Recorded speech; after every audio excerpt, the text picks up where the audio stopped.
Ayan, wala na yung balat niya. Kapag hinog naman siya, para siyang mangga. Pero yung lasa niya, hindi mangga. Lasang nectarine. Ayan, cheers!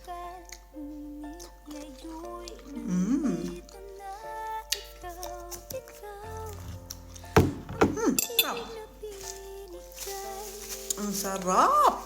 Nangingibabaw yung lasa ng itong prutas. Try naman natin siya with jam. Liit. Tanggalin natin yung balat. Madali nang tanggalin yung balat niya. Kasi hinog na siya. Strawberry jam ito.